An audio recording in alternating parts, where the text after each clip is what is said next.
दोस्तों, एक चांदनी रात में पराली और केचुआ आपस में बात कर रहे थे और धरती माँ उनकी बातें सुन रही थी। एक वो जो जलाई जाती है और एक वो जो मिट्टी में दफन रहकर भी जिंदगी बोता है। आइए देखते हैं कि ये आपस में क्या बातें कर रहे थे। पराली बोली, मैं पराली हूँ, कभी हरे ख्वाबों से लिपटी एक नाजुक डाली थी, आज राख बनी हूँ। जब फसलें लहराती थी तो किसान की आंखों में चमक थी, हर बाली में सपना था, हर कण में मेहनत की पूजा थी। मगर जब काट ली गई तो सब मुझे बोझ कहने लगे, जैसे किसी बूढ़ी माँ को कह दिया जाता है कि जा, अब तेरी ज़रूरत नहीं। मैं कभी हरी थी, फसल के संग लहराती थी, हर बूंद में पलती थी, हर किरण से खिलती थी।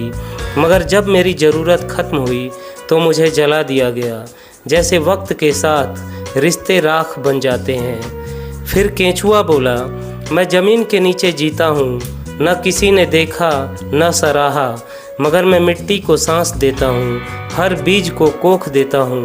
जैसे माँ चुपचाप अपने बच्चों के लिए सब सहती है, वैसे ही मैं किसान के लिए सब सहता हूँ।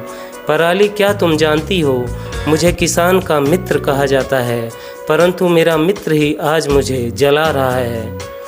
पराली ने आंसू बहाए, मुझे क्यों नहीं सहज पाते हैं लोग, मैं खाद बन सकती थी, जहर नहीं।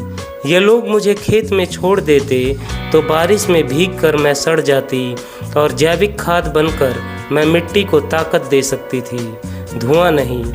केचुआ मुस्कुराया, अगर तुझे जलाया न जाता तो मैं तुझे प्यार से मिट्टी में सहेजता, तू खाद बनती, मैं उसे जीवन में बदलता। मगर इंसान जल्दी में है, उसे सब कुछ तुरंत चाहिए, चाहे वो ज़मीन का सुख हो या आसमान की सांस। फिर दोनों चुप हो गए, एक जलने की पीड़ा में और एक जीने की मजबूरी में।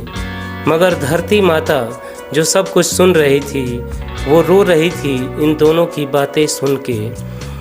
दोस्तों, जो धरती माँ तुम्हें खाने के लिए अन्न देती हैं, पीने के लिए ठंडा जल देती हैं, उन्हें पराली के साथ मत जलाओ।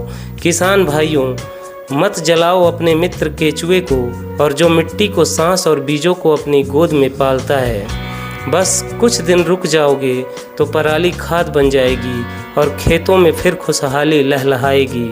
दोस्तों, हाथ जोड़कर विनती करता हूँ, खेतों में पराली ना जलाएं, क्योंकि इसके साथ न जाने कितने पक्षियों के अंडे, चींटियाँ, कीड़े मकोड़े अपने छोटे छोटे बच्चों के साथ जल के राख हो जा रहे हैं। अपने और अपने बच्चों को पराली जलाने के नुकसान के बारे में बताएं। बस कुछ दिन रुक जाने से ये खेत में ही सड़ के अच्छी खाद बन जाएंगे और खेत को उपजाऊ बनाने में मदद करेंगे। पोस्ट अगर अच्छी लगी हो तो प्लीज़ इसे लाइक शेयर करके लोगों को जागरूक करने में मदद करें। तो इसी प्रकार की इन्फॉर्मेटिव वीडियोस को सबसे पहले देखने के लिए जुड़े रहिए हमारे चैनल स्पाइस टॉक्स के साथ। जागरूक रहिए, स्वस्थ रहिए, मस्त रहिए। Thank you very much.